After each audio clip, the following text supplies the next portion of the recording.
Welcome to the Inspired Action Podcast. This is where we have motivational, inspiring conversations and interviews that we hope you'll enjoy listening to. Join us and other inspired actioneers on this alchemical, transformational journey. Welcome to the Inspired Action Podcast. My name is Jaye, and this is Pod 144, Part 2 of the 143.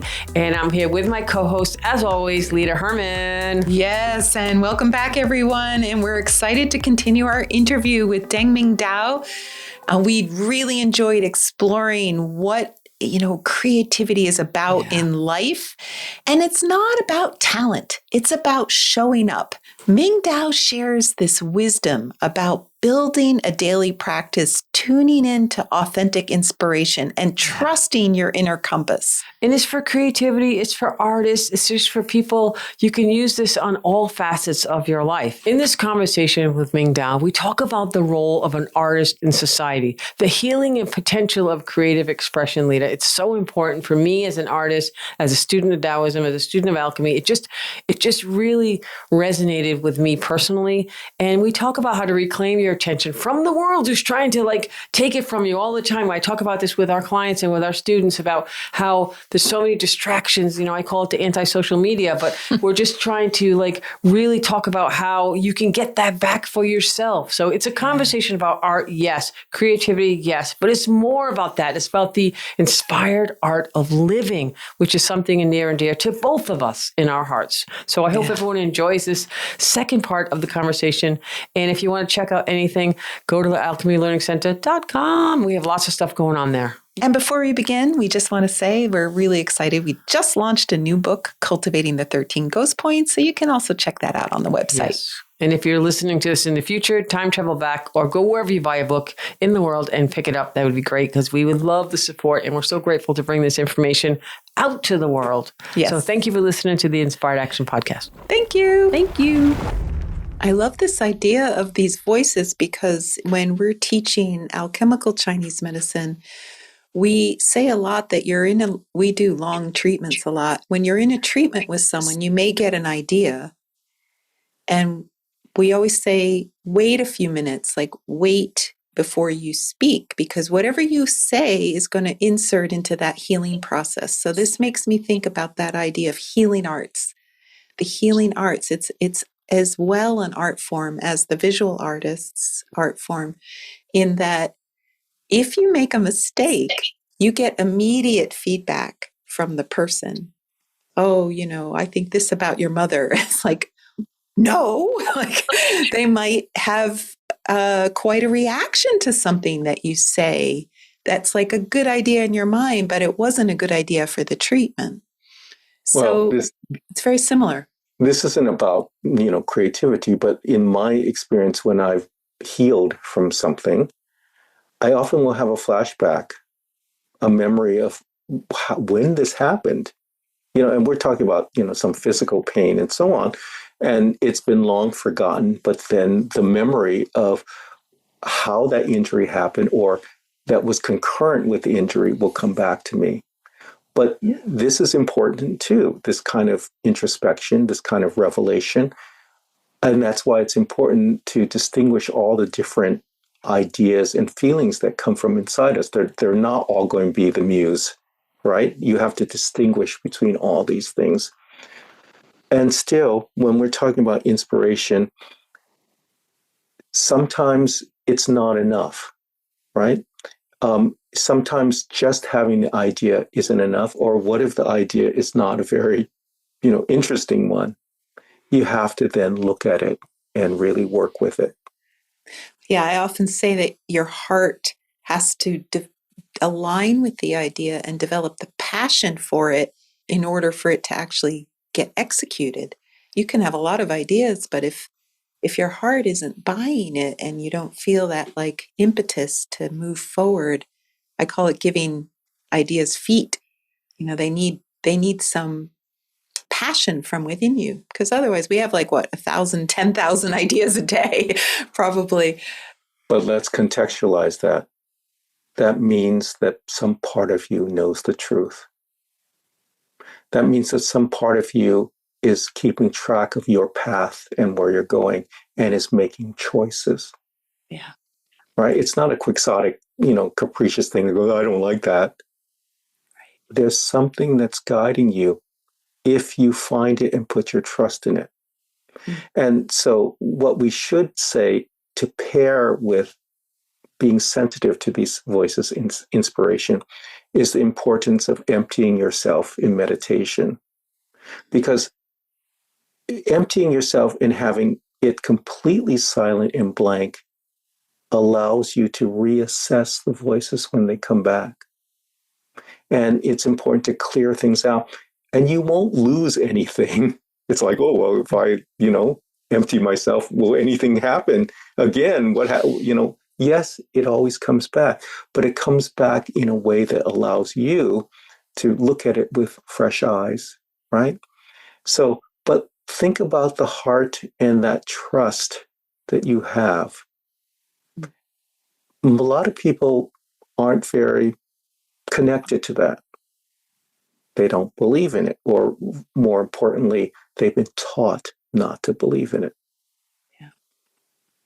But we have to reassert that, connect with it, and trust that. Anybody would say, well, if you become an artist and you make $1 million a year, then you're a success. Will you be a success in your own eyes? Because it doesn't matter. It doesn't buy off your conscience if you make $1 million. There are plenty of rich people who are unhappy. Yeah. So, and then what about the opposite? What if your art never sells? Does that mean you were wrong? Does that mean you're a bad person? If you trust your heart, if your heart tells you this is where you need to go, then that's what you need to follow, because no external rewards and no external rejection is going to be a guide for what you need to do in life. Beautiful. That is self-cultivation, ultimately. That's right. Yeah. That's beautiful. So do you think, Ming-Dao, that every person is an artist? Yes, every person is an artist, but 99% of it has been beaten out of them. How do they get that innocence back? How do they get that inspiration, that motivation? When I talk to people and they're like, oh, you're so lucky, I don't have time to do art. I'm like, you have to make time. You have to find the time. You have to have priorities. And I still do a lot of self-cultivation in the morning and in the afternoon, all throughout my whole day. And it's just, for me, I don't have a choice. I have to express through art at this point in my I want life. you to ask those people how much TV they watch. I want you to tell me what your screen time is. Scrolling, right? I know. So you do have time. And it's as simple as picking up a pencil and a piece of paper. It's as simple as humming something. It's as simple as saying, this just happened to me. How do I describe it? Yeah. How do I describe it in a way that lets someone else feel the same thing I felt? That doesn't take a lot of time, but it takes a little bit of attention, doesn't it? Yeah. Now, if you go to those people and they go, well, I'm watching TV right now, don't bother me. Oh, they're capable of attention, aren't they? It's true. So, It's true. but again, we have been ruined. We've been taught to give our attention to what someone else wants us to look at. Yeah. The teacher wants us to look at this. The salesman wants us to look at this. You go through Costco and there's someone saying, oh, I'm selling this phone plan. I'm selling this. I'm selling this. All this attention, right? Everything wants our attention. Even if you drive down the street, you have to look at the stop signs, the stoplights. Is somebody crossing? We are capable of great attention, aren't we? I mean, actually, as a side comment, I'm frightened every time I get in the car because it's like, really, out of all these hundreds of people passing me by at 70 miles an hour, I'm putting my trust in the fact that they're paying attention. Yeah. Right? Yeah. So please, we are completely capable of attention, but attention has been co-opted by our society.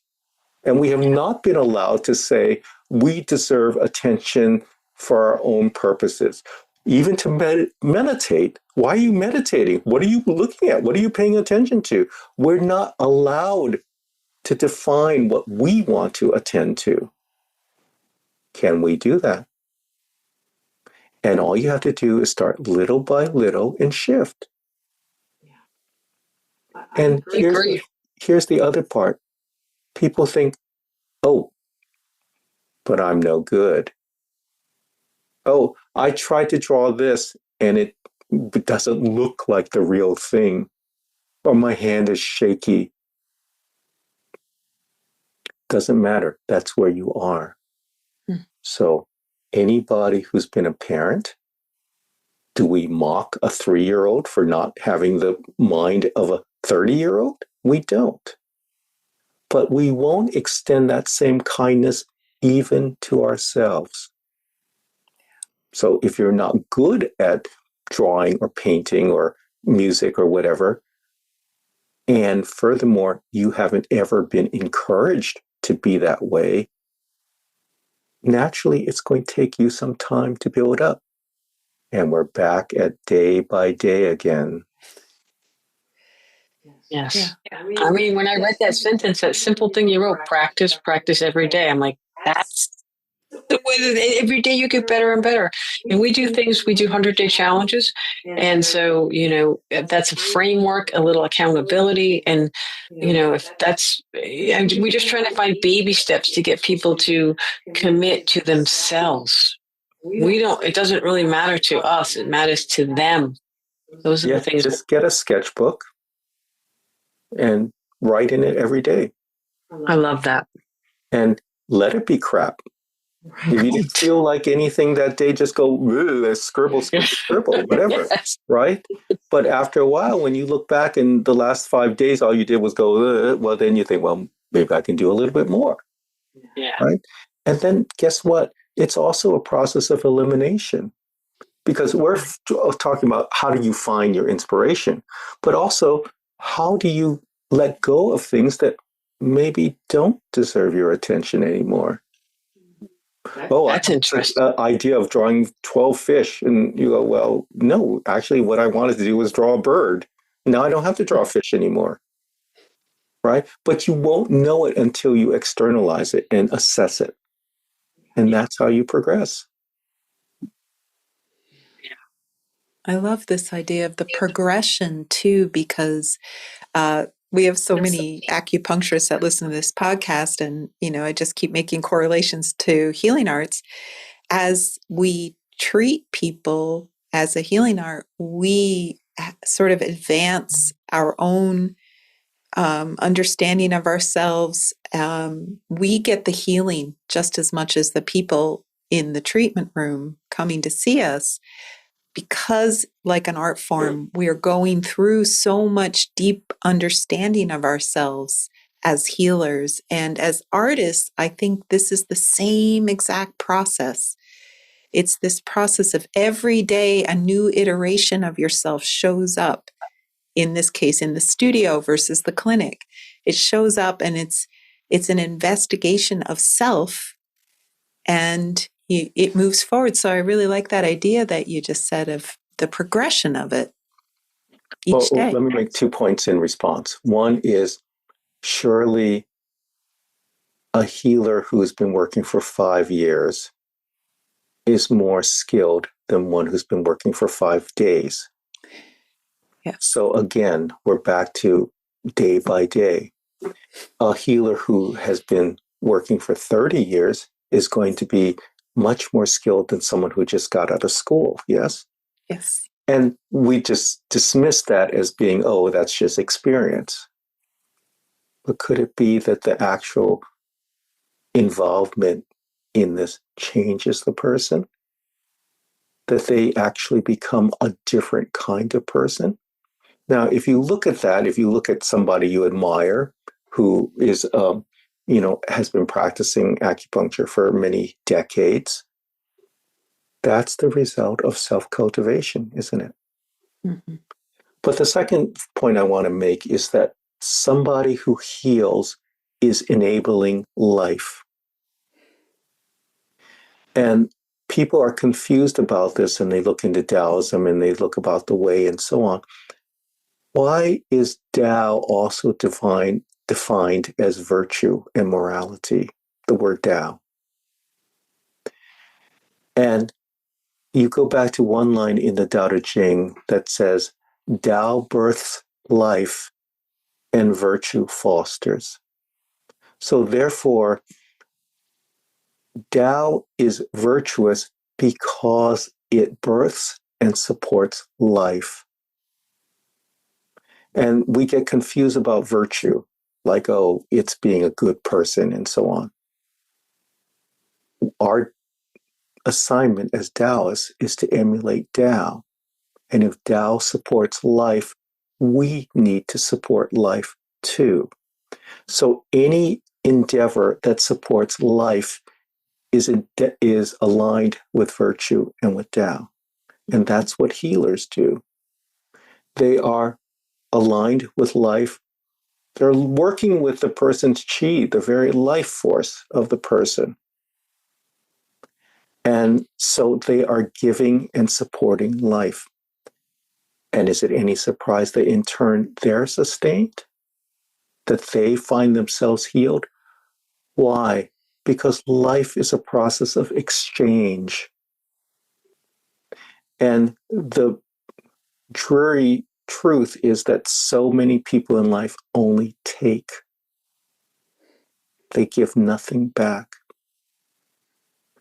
But in an endeavor like acupuncture, there is exchange. And that's why both healer and the healed are sustained. And that's something that we should remember. And this is where I think some artists struggle because they don't think that art is as important. And this is a question that Jaye and I have talked a lot about, not in the podcast yet, but why is it that our society puts more importance on the healing role than the artist role? Well, because healers can charge a lot of money and people get desperate and they have a problem, a pain, or something that nobody else can take care of, and so they'll go to them. Nobody is going to go to an artist and say, I have a pain in my foot and I really need your painting. Right. And yet, have you been to anybody's house where there's nothing on the walls? Or even what you said earlier, the idea that feeling can flow into poetry or art can be healing for someone who's having grief or some kind of emotional state. They encounter the art and it heals them. Yes, it's important because they recognize something in that art. They recognize that that piece of art is expressing better than they can at the moment what they're feeling. Yeah. Now, that's why an artist can't be discouraged. It doesn't mean that your art is going to have an immediate impact. And people have pointed out, for example, that a poem can be a message in a bottle.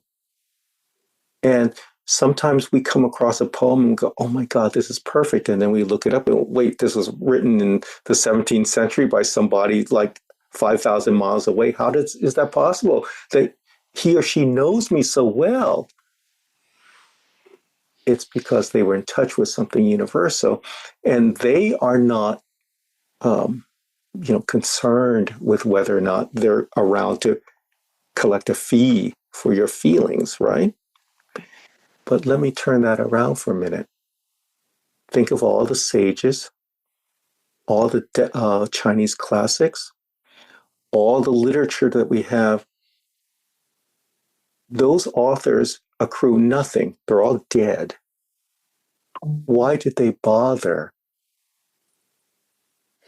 And because they had hope for the future, they had the confidence that this wisdom and these feelings would be needed. And so they left those things for us.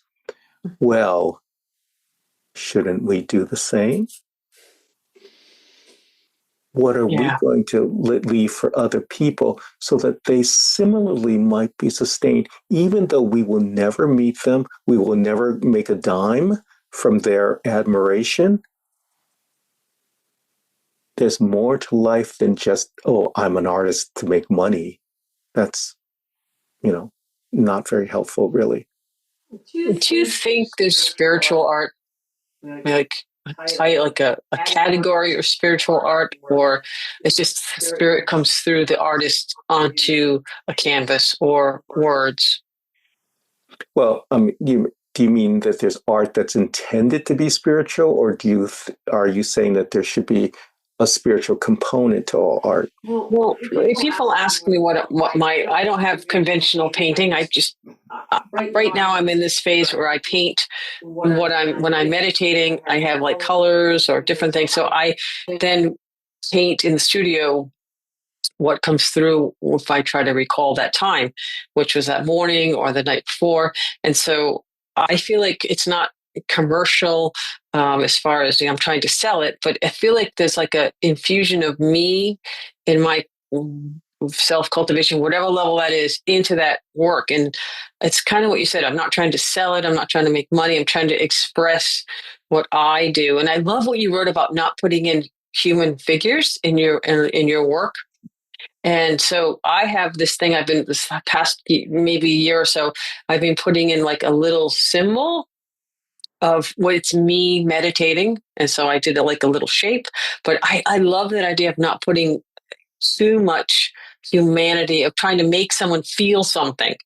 And I was wondering, when you do your art, like, how does that what do you feel about that? Well, are you perhaps saying you don't want to pander to an audience? You're not Pretty trying to much. make anyone feel something. It's like, this might be a grotesque example, but if I make erotic paintings, I know that I'm going to get a certain response, and I probably could make a Yeah. lot of money doing that, right? But Right. I might not be I wouldn't be very interested in doing that, because it's not about expressing myself then. It's about just manipulating an audience, right? And so you don't want to do that. And so, how could your art not be spiritual, because it's coming from inside you and it's coming as a response to your meditation? But I want to point out one little thing about what you're saying. By putting that symbol of yourself in there, you're establishing scale. Right. You You see, said you mentioned that. Yes. and so, you know, I'm have kind of lost my patience with the scholarly view that Chinese landscape painting has a little person in there just to show the humbleness of people. It's just such a trope. But one obvious function to that is it provides the scale. Without that little person in there, you don't know if it's a rock or a mountain. And so what you're doing is you are establishing scale by putting that in there. Yeah. Like, and someone asked me, like, what are you trying to get someone to feel? And I'm like, I just would like, in my own selfish way, that if someone took a minute out of their busy life and their craziness and took a minute and just had a thought or a feeling or an expression by looking at a painting or a piece of work, that even if that's all I need is them to just stop for a second and, like, I don't even need that actually, but just that's my inner thought of, after I'm done and I feel like, this is what this piece was supposed to be. That's all I don't really have any goals of it, but that's what I'd like, if they could just stop for a second and see the beauty or the color or have a thought or an original thought or original feeling or something. And I don't know if you ever have that same kind of, what do you do when you're done with your painting? What do you wish for to as you send it out into the world, or don't send it out into the world? Okay, so there are a number of I times. know it's a lot. Sorry. So Yeah. I used to be upset when someone didn't see in my paintings what I thought I had put in. Mhm. And only recently did I understand something different. And I did a painting of a river in a canyon. And someone I sent the painting to said she thought she saw a spine. And then I thought, isn't this what art is for? art is so that each viewer can engage in it and see something different, not necessarily what the artist wants them to see. I mean, the artist has to have a thesis and a point, but if they see something different, this is actually the wonder of art, that Yes. different people can see different things in them, right? And so that's, I think, important for every artist to understand. It's not about control or you didn't see what I wanted you to see, so I'm upset. It's about providing an opportunity for someone to engage in art and have their own response to it. That's exactly, that's what I was trying to like say. You said it much better than I did, but that's how I feel like right now in my life. That's how I feel about when I finish a piece. And so yeah, that's interesting, Ming-Dao. Like, yeah, I And like that. as for sending pieces out into the world, they're not yours anymore. That's my feeling, Yeah, right? It's talk an to me too. independent thing. And let's say I send, 20 paintings out in the world. They'll each have their own fate, their own destiny, their own response. Some pieces have been really successful, and some pieces that I love the most, no one looks at. So it's a separate venture. What happens to your pieces out there? And let's not even talk about, the corrupt business side of art, right? Monetary exchange. Yeah. Or manipulation and so on. That's when I got out of college and became an artist. I just realized, oh my God, I just entered the dirtiest world possible, worse than drugs, and that's just the way it is. So that's something else that we should think about, because here we are talking about the purity of art, Yeah.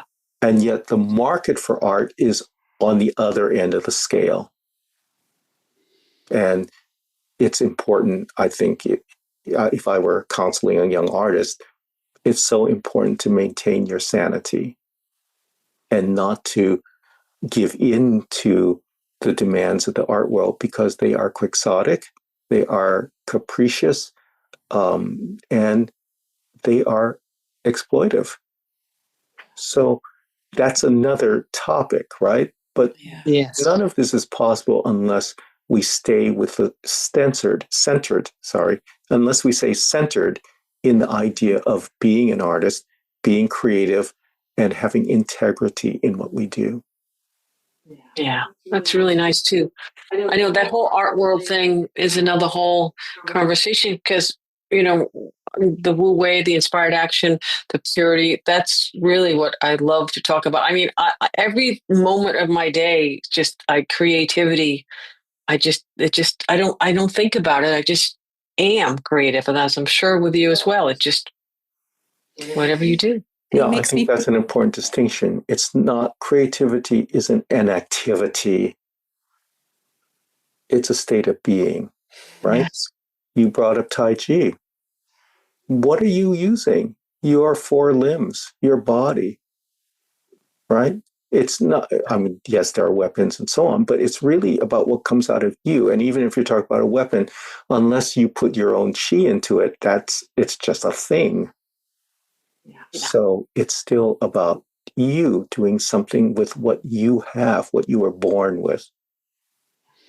I like the idea of the creativity palace or the children palace in the nine palaces too, because what you're saying, both of you, is like you're the parent of these forms that you're putting out in the world, and then they go live their own lives. They And do. you may Yeah. be upset about that, like a lot of parents are, but And like every parent, you hope not to get a phone call at 2 a.m. So. Yeah. So, what do you think that if you gave a painting to someone, that would be a vehicle for healing? Like, like you gave it to them, they hung it on the wall. I mean, I know calligraphy, you could definitely do a symbol for that if you're a powerful, self cultivator. I know a lot of master calligraphies have done that. But what do you think about the power of healing with art? Don't you think the gift itself is healing? So the first thing someone's Absolutely. saying is that so and so gave me this piece.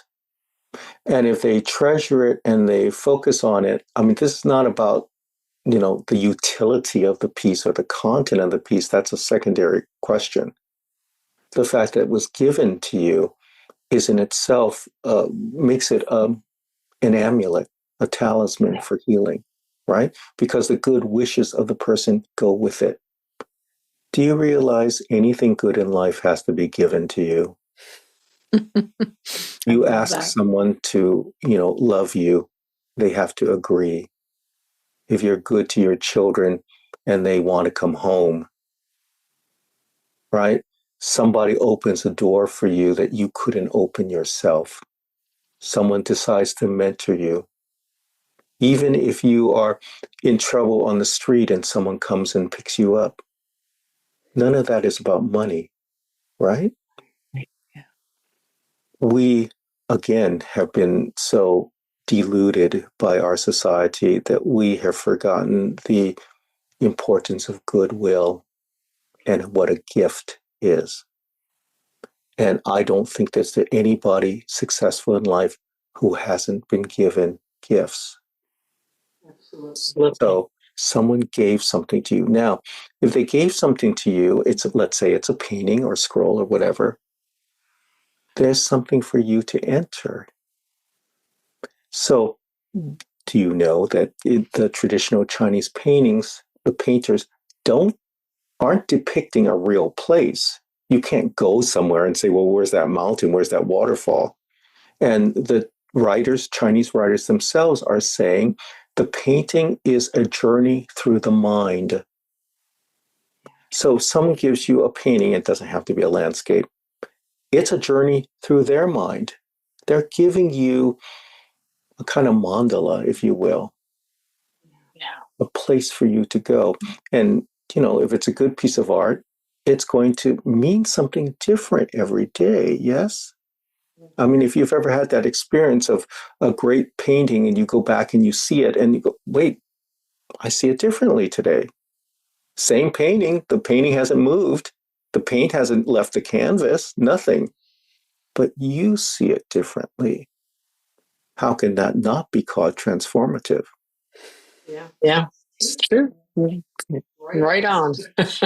I think great. So, what are you working on personally? What are you working on in the artistic world for yourself as your gifts? I'm painting every day now because I'm retiring from work, and so I'm working on landscape paintings because I've always loved landscapes. They're a combination of Asian ink and watercolor, and so that's what I'm working on. And I paint every day, and I'm still writing. I'm working on a book, and so yes, and I maintain Facebook posts and a blog and so on. So yes, I work every day. I create every day.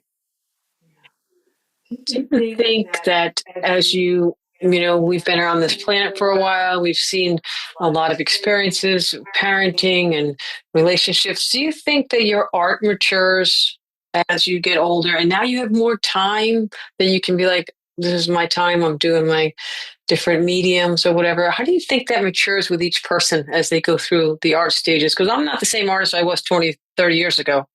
I'm much more patient, even though I'm curious every day. It's a new day. How about you? Yes, I mean, I think I'm still meditating on time when I work. How long is this going to take? Oh, wait, now I have this idea. I go, oh my God, it's going to take 10 hours to do this idea. And then I do it. And then there are times when I say, don't work on it, look at it. I spend a lot of time looking at it. I spend more time looking at the piece than I used to do, right? Because it's not about the doing. I mean, I can paint. And if you think about a calligrapher, they might just seemingly dash something off in 5 minutes. But it's the preparation, the understanding, what you're going to do with your hand. And to go back to Tai Chi again, that's why it's mind and movement. Because if you don't know what you're doing or you don't have a thought, your movements aren't going to be very good. So yes, we change as we get older. And I was I still am, but I was a graphic designer for decades. And I thought, well, if I'm a designer, then I can paint too on the side. And I couldn't. It was the one thing I couldn't do on a schedule. I could fulfill all the assignments on a schedule. I could meet the budgets and everything. But that interfered with the idea of being an artist. I couldn't do it. I couldn't paint, and then the phone is ringing, and then, oh, you have to go do this, and right? I couldn't do it. And now I have unbroken time. I can really pay attention to that. Right? Oh, I like that unbroken time. Yeah. It can't be done with interruptions, except for the cat who comes. I always we have the dog. I have the dog. Feed me. Yes. But no, that's okay. But just having that time, not just to work, but to think about it. And that's important too. Is there a purpose? Yes, the purpose is that piece of art. And what will that accumulate to? That's not anything that I have to worry about. It's something I have to discover. You see, I'm going to make paintings, and then I think, well, what else can I do? Oh, I'm done with this. Or, all my paintings have been in cool colors. I need to do something with warm colors, and so on and so forth, right?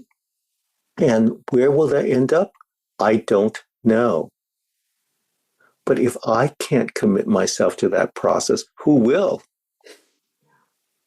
And do you think that you need a goal? Like, are you working for maybe having a show? I know you've had pieces that have been in different, museums and shows, but do you say I'm working on something, so maybe I might have a show in end of 2025 or 2026, or you just let all that go? Well, for me, I've let all that go because I need to find out what I am supposed to do in my art.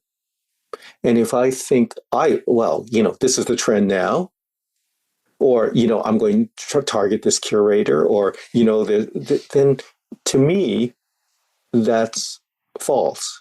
It's not going to help me make good art.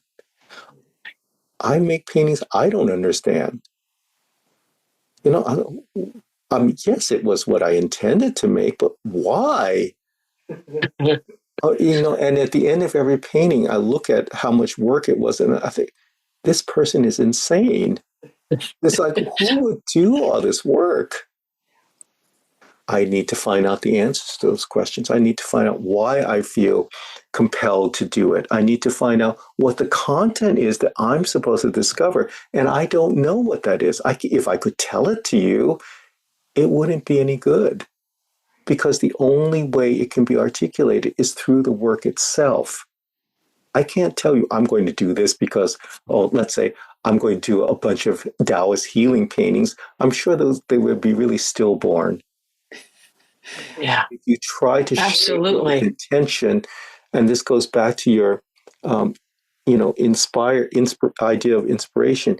If you try to dictate, it doesn't work. Yeah, it's like death. Yeah, it's like you start what do I think they want? No, I can't I can't do that either. And that's to do what I like, what I need, right. What I want. I did that as a graphic designer. Yeah. So you want it blue, I'll make it blue. You want it big, I'll make it big. You want 50, I'll make you 50. Isn't it an open-ended curiosity? Of course, but that curiosity has to be it has to intersect with work. Mm-hmm. It can't just be, gee, I wonder what would happen. Right. You have to go find out each day. And then you go, oh, okay, that's a path I can follow. Or no, I don't need to go down that path, right? You have to have curiosity, yes. Yeah. But if you don't explore that curiosity, it's not going to take you very far. I like that. So what do you, I have one more question. What do you say to people who say, you have a gift, you're creative, you were born that way. I don't have that. I have to work hard and I'm not an artist. Like, people tell me that all the time. And I'm like, Just got to do you. You got to dig deep inside if you want to be an artist. So, has anyone ever asked you that? You walk into any art department or creative writing department and say that, and they'll kick you right out. Right? They will even find the word inspiration suspect. You know, you have to do the work and you have to understand what you're doing, right? And if you say, well, you have a gift like it just happened, sorry, is it an excuse from someone who won't do what they need to do? Yeah. Isn't that an easy thing? It's like saying, oh, she's so beautiful, everything happens for her. Of course, that's not true, right? If you have a gift, thank God you have a gift. Everyone has a gift. Some people just don't want to accept the gift they have. And meaning and truth is to do something with your gift, even if it isn't something that is conventional, even if it isn't something you understand. Plenty of people have a gift and they don't even understand it. I don't quite understand my art. Yeah, I don't always see that on Right? mine. So the gift isn't and why do I write about Taoism? Right? It's just like, well, why didn't I just write romance novels? Right? I would be so much more successful, right? So, well, just having a gift is hardly the be all and end all. You have to, that's just the beginning, and you have to do something with it. Everyone has a gift, but most people aren't doing anything with it.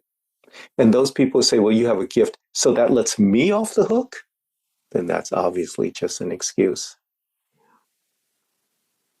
I think that's so true. And it goes back to like, how do they spend their time and what are their priorities and what do they want to do with their lives? So, is there a lack of courage?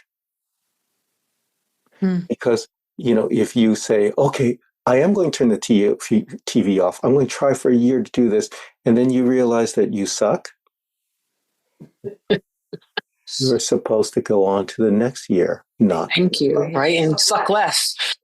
Right.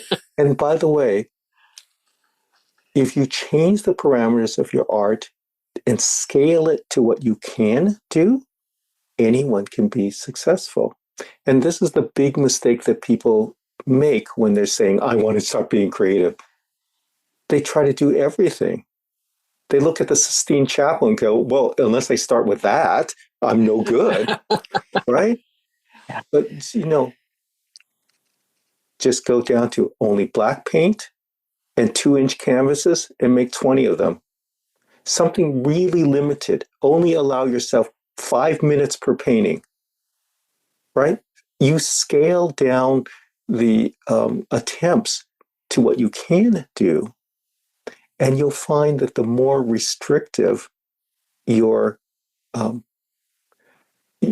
ideas are, sometimes the more it stimulates creativity, because you have to do something within certain parameters. Everybody who's making art is making art in response to parameters. So just think about the typical jazz standard. They're playing some song from a musical. They play the head. Then they improvise. If they didn't play the head, you wouldn't have a frame of reference. It's because they play the head that you can judge how magnificent their solo is. And then they come back and play the head and stop. There is a frame of reference all the time. In a painting, at the very least, it's the size and the shape of the canvas. Why is a square painting different from a landscape oriented painting versus a vertical portrait style? Why is a 2-inch painting different from a 2-foot painting, different than a 20-foot painting? Those, at the very least, are the frames of reference that the audience refers to. So if you're trying to start out as an artist and you're finding it daunting, close down the frame of reference to something you can manage. And then you can scale up from there. I love that. So Can I ask you a simple question? What is art to you? What is art to you? Art is a response to the world. Beautiful. And so, unless you're living in this world, you won't have any feelings and reactions to it. And you have to prize and value your reaction. You see, how many times were we told as children to shut up and sit down? How many times were you told, you have nothing to say? You see, it's Yeah. not that we don't have it. It's just that well-meaning adults killed it. Yeah. Now, whether you're talking about someone putting their handprint on a cave wall tens of thousands of years ago, or whether you're talking about someone painting a still life, or a Chinese painter doing a landscape, or someone doing a wild public commission, it's a response to the world. And from that, other people can see that shape, think about how they might want to respond to the world, and you've then contributed something to other people. So that's my thought. Art is a response to the world. It's really great. I can't wait to see what your future art is going to be. Okay. Yes. I'm Wonderful. trying to get some onto a website, but yeah. Right. Yeah, I know, definitely. I think that, like you said, what comes out of you, or comes out of me, or comes out of Leta, or anyone listening, it's your own personal response to the world. So how can that be wrong? Right? It's right. It's like Right. a beautiful thing. And maybe no one wants it, but that's secondary, right? That's not the point, really. Yeah. It's about shaping yourself and making a contribution. And if no one wants it, then it's okay. But you actually don't know, right? There are plenty of pieces that have been found after the artist is dead, unfortunately, that has become meaningful. Look at all the statues that we dig up and so on. Well, they weren't intended to be that way, and yet we have shaped our lives according to what we saw. So you can't. I think that's transformation. Yes. And have faith. Yes. Yeah, that's it. I'm so happy that we get to talk. I want to just thank you so much. You have any more questions, Leta?